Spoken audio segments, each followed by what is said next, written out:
এখানে সকল মানুষ, আপনার আশেপাশের সবাই নিজের নিজের জীবন যুদ্ধে জীবিকা অর্জনের জন্য, রিজিক উপার্জনের জন্য ব্যস্ত হয়ে আছে। যে ধনী মানুষ, যার একটা মোটর সাইকেল আছে, সে চেষ্টা করছে কিভাবে দুইটা মোটর সাইকেল হবে। যার দোকানে গতকাল 10,000 টাকার ব্যবসা হয়েছিল, সে ভাবছে আজকে কিভাবে 10,500 টাকার ব্যবসা হবে। যেই লোকটার একটা পাজেরো গাড়ি ছিল, সে সারাদিন এটাই ভাবছে, এই যুদ্ধেই লিপ্ত হয়ে আছে, এই ব্যস্ততায় সে মগ্ন হয়ে আছে যে আগামী বছর কি করে আমার আরেকটা ল্যান্ড ক্রুজার পাজেরো হবে। যে ব্যক্তি চাকরি করছে, 20,000 টাকা বেতন পাচ্ছে, সে ভাবছে যে আগামী বছর 2025 সাল শুরু হয়ে গেল, এই বছরে আমার বেতন যেন 1,000 টাকা বৃদ্ধি পায়। সে ওই 1,000 টাকা বৃদ্ধির জন্য মেহনত করছে। যে গরিব মানুষ ভ্যান চালিয়ে খায়, সে ভাবছে গতকাল 10টা লোকের ভাড়া মেরেছিলাম, আজকে যেন 11টা লোকের ভাড়া মারতে পারি। গতকাল 500 টাকা ইনকাম করেছিলাম, আজকে যেন 700 টাকা ইনকাম করতে পারি। সবাই, পুরো দুনিয়ার সকল মানুষ, অধিকাংশ মানুষই দুনিয়ার জীবিকা উপার্জনের চিন্তায় মগ্ন হয়ে আছে। কোথায় বক্তা বক্তব্য দিচ্ছে, জালসা হচ্ছে, মানুষ কোরআন হাদিসের কথা বলছে, কিন্তু আর এক শ্রেণীর মানুষ দুনিয়া নিয়েই ব্যস্ত আছে। মনে করছে যে সে এই দুনিয়ায় চিরদিনই থাকবে। ও একবারও ভাবে না যে ও এই দুনিয়া ছেড়ে চলে যাবে। এই যে শীতের সময় এসেছে, দেখেন আশেপাশের সবগুলো গাছের পাতা ঝরে গেছে। ওই যে মেহগুনির গাছ দেখলে সবচেয়ে ভালো বোঝা যায়, শীতকাল আসলে গাছের পাতাগুলো ঝরে যায়। ও গাছের পাতা ঝরে যাওয়া দেখেছে, কিন্তু এই গাছের পাতা ঝরে যাওয়া দেখা থেকে শিক্ষা নেয়নি যে গাছের পাতা যদি ঝরে যায়, তাহলে আমি আব্দুল কুদ্দুস, আমি আব্দুল জাব্বার, একদিন আমিও এই দুনিয়া থেকে ঝরে যেতে পারি। ও দুনিয়ায় এমনভাবে মগ্ন হয়েছে, ওই যে শার্ট, ওই যে গেঞ্জি আজ থেকে দুই বছর আগে 5,000 10,000 টাকায় ক্রয় করেছিল, 2 বছর পরে ওই গেঞ্জি নষ্ট হয়ে গেছে। ওই গেঞ্জি সে ডাস্টবিনে ফেলে দিয়েছে। তার কাছে 10,000 টাকার গেঞ্জি নষ্ট হয়ে গেছে। ওই 10,000 টাকার নষ্ট হয়ে যাওয়া গেঞ্জি থেকে সে একবারও শিক্ষা নেয়নি যে আমার গেঞ্জিটাকে যদি একদিন ফেলে দেওয়ার দরকার হয়ে থাকে, তাহলে আমি রক্তে মাংসে গড়া একজন মানুষ, আমারও পড়ে যাওয়ার সময়, ডাস্টবিনে নিক্ষিপ্ত হওয়ার সময় একদিন আসবে। আল্লাহর কসম করে বলছি, আমি আব্দুর রহমান রাজশাহী থেকে এখানে এসেছি শুধুমাত্র এই উদ্দেশ্যেই যে আমার একটা কথাতেও যদি 1000 মানুষের মধ্যে একটা মানুষ হেদায়েত হয়, তা আল্লাহ তাআলা যেন ওই মানুষের হেদায়েতের বিনিময়ে আমাকে জান্নাত দেয়। আমি এটা ছাড়া অন্য কোনো উদ্দেশ্যে এখানে আসিনি। তা আমি আমার হৃদয়ের সর্বস্ব দিয়ে চেষ্টা করব আপনার সামনে আমার বিষয়টাকে উপস্থাপন করার। আল্লাহ যেন আমাকে তৌফিক দান করে। ওমা তৌফিকি ইল্লা বিল্লাহ। সম্মানিত উপস্থিতি, আমরা যদি আমাদের সমাজের বা আমাদের বর্তমান এই পরিস্থিতির চারিদিকে তাকাই, তাহলে এখানে আমরা দেখব যে আমাদের সমাজের প্রত্যেক মানুষ প্রচণ্ড লেভেলের ব্যস্ত।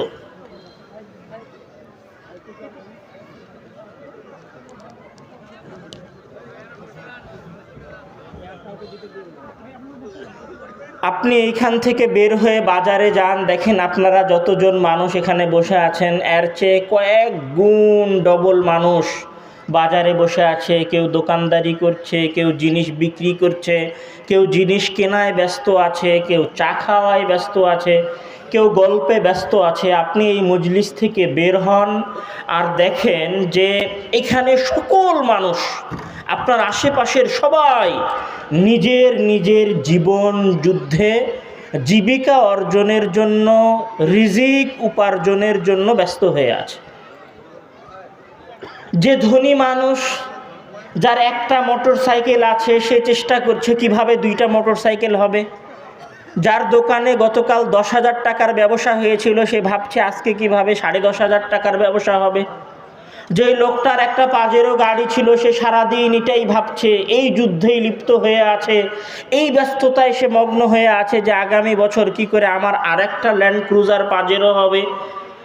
যে ব্যক্তি চাকরি করছে, 20,000 টাকা বেতন পাচ্ছে, সে ভাবছে যে আগামী বছর 2025 সাল শুরু হয়ে গেল, এই বছরে আমার বেতন যেন 1,000 টাকা বৃদ্ধি পায়। সে ওই 1,000 টাকা বৃদ্ধির জন্য মেহনত করছে।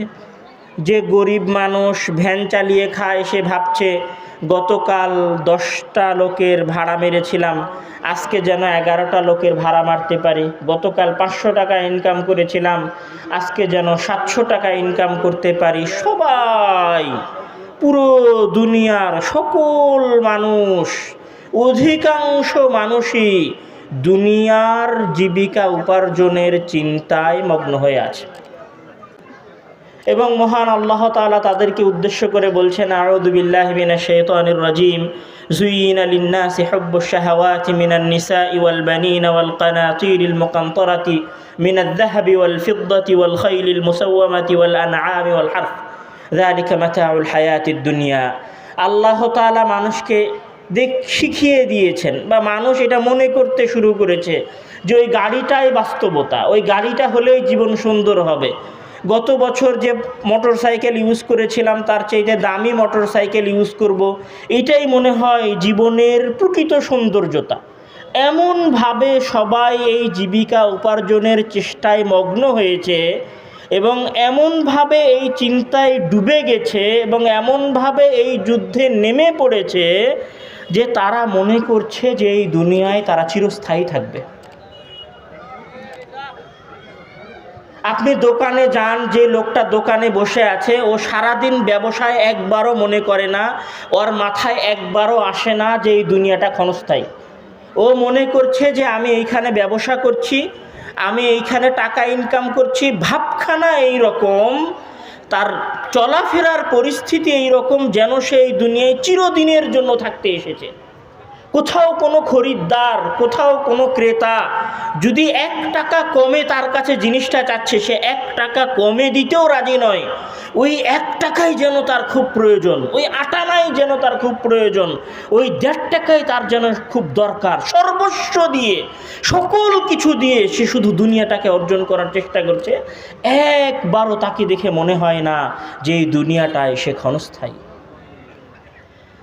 এই জন্য মহান আল্লাহ তাআলা তার বান্দাদেরকে উদ্দেশ্য করে বলছেন, ইয়া আইয়ুহাল্লাযীনা আমানু লা তুলহিকুম আমওয়ালুকুম ওয়ালা আওলাদুকুম আন যিকরিল্লাহ।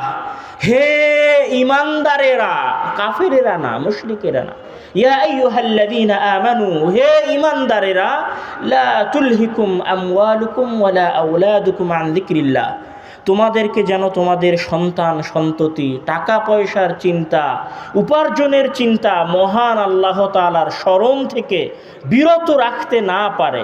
এটা হচ্ছে আল্লাহ তাআলা বলছে। আল্লাহ তাআলা বলছেন যে ইয়া আইয়ুহাল্লাযীনা আমানু, হে ঈমানদার গণেরা। শব্দটা হচ্ছে, মহান আল্লাহ তাআলা বলছেন ইয়া আইয়ুহাল্লাযীনা আমানু, হে ঈমানদার গণেরা। ঈমানদার গণ বোঝেন? একটা হচ্ছে ঈমানদারের বাচ্চা ঈমানদার, গালি দেওয়া। আর একটা হচ্ছে ঈমানদার গণ, শিক্ষকগণ, মানুষ সকল সম্মান দিয়ে বলা। তো মহান আল্লাহ তাআলা বলছেন যে ইয়া আইয়ুহাল্লাযীনা আমানু, হে ঈমানদার গণেরা, লা তুলহিকুম আমওয়ালুকুম ওয়ালা আওলাদুকুম, তোমাদের সন্তান সন্ততিরা যেন তোমাদেরকে আল্লাহ তাআলার স্মরণ থেকে বিরত রেখে ব্যবসা বাণিজ্যের মধ্যে, দুনিয়া উপার্জনের মধ্যে ডুবিয়ে না দেয়। কোথায় আল্লাহর বাণী আল্লাহ বলে চলে গেছে? কোথায় আমি মহান আল্লাহ তাআলার আয়াত তেলাওয়াত করছি?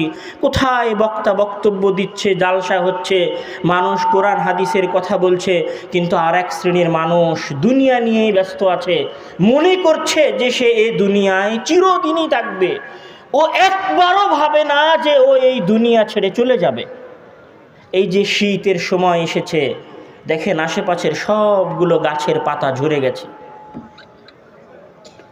ওই যে মেহগুনির গাছ দেখলে সবচেয়ে ভালো বোঝা যায়, শীতকাল আসলে গাছের পাতাগুলো ঝরে যায়। ও গাছের পাতা ঝরে যাওয়া দেখেছে, কিন্তু এই গাছের পাতা ঝরে যাওয়া দেখা থেকে শিক্ষা নেয়নি যে গাছের পাতা যদি ঝরে যায় তাহলে আমি আব্দুল কুদ্দুস, আমি আব্দুল জাব্বার, একদিন আমিও এই দুনিয়া থেকে ঝরে যেতে পারি। ও দুনিয়ায় এমনভাবে মগ্ন হয়েছে, ওই যে শার্ট, ওই যে গেঞ্জি আজ থেকে দুই বছর আগে 5,000 10,000 টাকায় ক্রয় করেছিল, 2 বছর পরে ওই গেঞ্জি নষ্ট হয়ে গেছে, ওই গেঞ্জি সে ডাস্টবিনে ফেলে দিয়েছে। তার কাছে 10,000 টাকার গেঞ্জি নষ্ট হয়ে গেছে। ওই 10,000 টাকার নষ্ট হয়ে যাওয়া গেঞ্জি থেকে সে একবারও শিক্ষা নেয়নি যে আমার গেঞ্জিটাকে যদি একদিন ফেলে দেওয়ার দরকার হয়ে থাকে তাহলে আমি রক্তে মাংসে গড়া একজন মানুষ, আমারও পড়ে যাওয়ার সময়, ডাস্টবিনে নিক্ষিপ্ত হওয়ার সময় একদিন আসবে। মনে হয় না? আমি মনে হয় আমার কথা এখন পর্যন্ত বুঝাতে পারছি না, একটু একদম আরো স্পষ্ট করে বলি।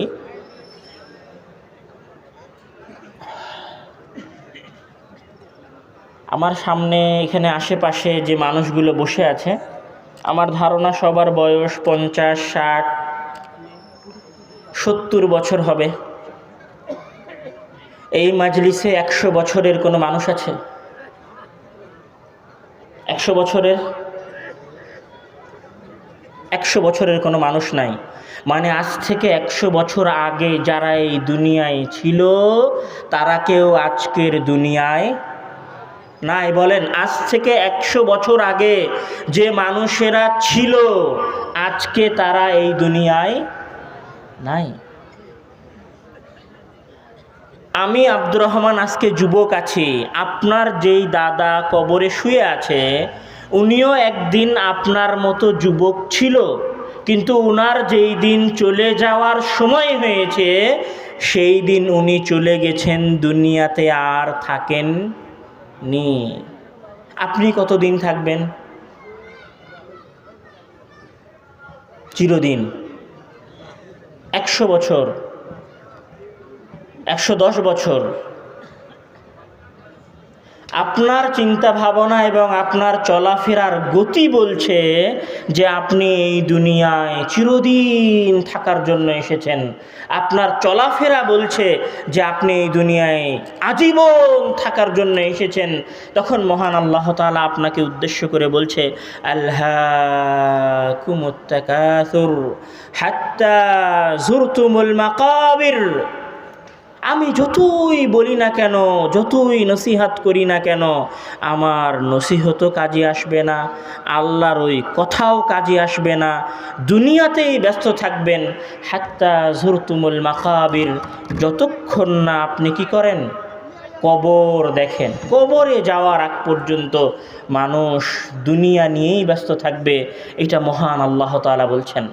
মহান আল্লাহ তাআলা আরও বলছেন, কুল ইন্নাল মাউতাল্লাযী তাফিররুনা মিনহু ফাইন্নাহু মুলাকীকুম সুম্মা তুরাদ্দুনা ইলা আলিমিল গায়বি ওয়াশ শাহাদাতি ফায়ুনাব্বিউকুম বিমা কুনতুম তা'মালুন। কুল ইন্নাল মাউতাল্লাযী তাফিররুনা মিনহু।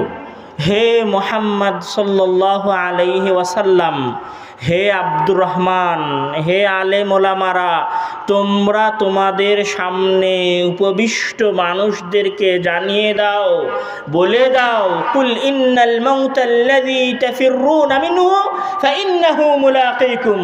তোমরা যতই মৃত্যু থেকে পালিয়ে বেড়াও না কেন, যতই ব্যবসা বাণিজ্য করে দুনিয়া নিয়ে ব্যস্ত থাকো না কেন, যতই এক্সপোর্ট ইম্পোর্টের ব্যবসা করে দামি দামি গাড়ি কেনো না কেন, যতই ভ্যান চালিয়ে 500 টাকার জায়গায় 1000 টাকা ইনকাম করার চেষ্টা করো না কেন, দিন শেষে তোমার জীবনের প্রকৃত বাস্তবতা এইটাই যে ফাইন্নাহু মুলাকীকুম, একদিন মৃত্যু তোমার দরজায় কড়া নাড়বেই, মৃত্যু তোমার দরজায় এরকম করে আওয়াজ দিয়ে জান কবজ করতে চাইবেই।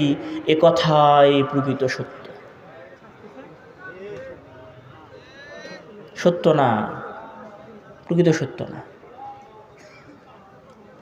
মৃত্যু যদি প্রকৃত সত্য হতো, আর এইটা যদি মানুষ বিশ্বাস করত, এইটা যদি মানুষ প্রকৃতার্থে বাস্তবিক অর্থে মানত, তাহলে আজকে কি আপনার সমাজে আসরের সলাতের সময় মানুষগুলো ব্যবসা বাণিজ্যে ব্যস্ত থাকতো? থাকতো না। মানুষের ক্ষেত্রে মহান আল্লাহ তাআলা আরও একটা কথা বলছেন যে ওয়াজাআত সাকরাতুল মাউতি বিল হাক্কি যালিকা মা কুনতা মিনহু তাহিদ, যে একদিন মৃত্যুর বেদনা এবং মৃত্যুর যন্ত্রণা এবং মৃত্যুর কষ্ট, এই দুনিয়াকে বিদায় বলার সময় অবশ্যই একদিন আসবে, যেখান থেকে যালিকা মা কুনতা মিনহু তাহিদ, যেখান থেকে মানুষের পালানোর কোনো জায়গা থাকবে না, মানুষ চাইলেও পালাতে পারবে না। মৃত্যু আসবেই মানুষের দরবারে। মৃত্যুর এক আজীব খেলা। একজন মানুষ মেডিকেলে পড়ে আছে, সারাদিন মৃত্যু কামনা করছে, আর ভালো লাগে না দুনিয়ায়, মরে যায়, আল্লাহ মৃত্যুটা দিয়ে দাও। ক্যান্সারের এই কষ্ট আর ভালো লাগে না, অ্যাপেন্ডিসাইডের এই কষ্ট আর ভালো লাগে না, শরীর অবশ হয়ে যাওয়ার কষ্ট আর ভালো লাগে না, গাড়ি অ্যাক্সিডেন্ট করে নিচের অংশ অবশ হয়ে গেছে, এই কষ্ট আর ভালো লাগে না। সারাদিন মৃত্যু কামনা করছে, কিন্তু এই ব্যক্তির কাছে মৃত্যু আসে না। আর একজন ব্যক্তি ভাব নিয়ে মারা যাবে না এটা মনে করে জোরে বাপের কিনে দেওয়া নতুন মোটর সাইকেল দাম্ভিকতার সাথে, অহংকারের সাথে চালিয়ে বন্ধুর সাথে দেখা করতে যাচ্ছে। মৃত্যু তার কোনো দিন ধারণাতেও ছিল না, তার কল্পনাতেও ছিল না। রাস্তায় যাওয়ার সময় ট্রাকের সাথে ধাক্কা লেগে ট্রাকের নিচে চাপা পড়ে মাথা ফেটে মারা গেছে। এটা হচ্ছে মৃত্যুর আজীব খেলা। মৃত্যু যে কখন কার দরবারে উপস্থিত হবে আর কখন কার কাছে আসবে, এটা পৃথিবীর কোনো মানুষ জানে না। মহান আল্লাহ তাআলা যেই সমস্ত জায়গায় নিজের ক্ষমতা এবং নিজের শক্তির প্রদর্শন করেছেন, তার মধ্যে একটা সবচেয়ে গুরুত্বপূর্ণ এবং বড় জায়গা হচ্ছে মৃত্যু। পৃথিবীর কোনো কম্পিউটার বলতে পারবে না যে এই মানুষটা কখন মারা যাবে। পৃথিবীর কোনো বিজ্ঞানী বলতে পারবে না যে এই মানুষটা কখন এই দুনিয়া থেকে বিদায় নিবে। পৃথিবীর কোনো গবেষণা সংস্থা কথা বলতে সক্ষমতা অর্জন করেনি যে এই মানুষটা কেন মারা যায়, এই মানুষটা কেন মারা যাবে। একজন কেনই বা বেঁচে আছে, আর একজন কেনই বা মারা গেল। যদি বৃদ্ধ হওয়ার মাধ্যমেই মানুষ মারা যেত, যদি বয়স্কের কারণেই মানুষ মারা যেত, তাহলে আপনার গ্রামের সবচেয়ে ধনী লোকের ছেলেটা যৌবনকালে রোড অ্যাক্সিডেন্টে মারা যেত না। যদি মানুষ শুধু বয়স্ক এবং বার্ধক্যের কারণে মারা যেত, তাহলে আপনার চাচাতো ভাইয়ের 10 বছরের সন্তানটা পানিতে ডুবে মারা যেত না। যদি মানুষ শুধু বয়সের কারণেই মারা যেত, তাহলে আপনার ওই খালু যে তার পরিবারের টেনশনের কারণে 40 বছর বয়সে হার্ট অ্যাটাক করে এই দুনিয়া থেকে বিদায় নিয়েছে, সে বিদায় নিত না। সবাই 80-100 বছর বয়সে এই দুনিয়া থেকে বিদায় নিত। সবাই থেকে যেত এই দুনিয়ায় 100 বছর পর্যন্ত। যদি বার্ধক্যের কারণে মানুষের মৃত্যু হতো, মৃত্যুর সবচেয়ে ভয়ঙ্কর রূপ, মৃত্যুর সবচেয়ে খতরনাক রূপ, মৃত্যুর সবচেয়ে কষ্টদায়ক রূপ হচ্ছে মৃত্যু কখন কার দরবারে যে উপস্থিত হবে আল্লাহ কেউ জানে না। আমি আব্দুর রহমান নিজেও জানি না যে আমি আজকে রাতে এখান থেকে রাজশাহী ফিরে যাব কিনা। আপনারা যদি আজকে এই জালসায় কয়েক হাজার মানুষ উপস্থিত হয়ে থাকেন, আগামীকাল সকালে সবাই যে সকাল করবে, কেউ যে মারা যাবে না, সবাই যে জীবিত থাকবে, এর কোনো গ্যারেন্টি কারোর কাছে নাই। এটা মৃত্যুর সবচেয়ে বড় নির্মমতা। মৃত্যুর সবচেয়ে বড় নির্মমতা হচ্ছে মৃত্যুর বিষয়ে কারোর কাছে কোনো খবর নাই।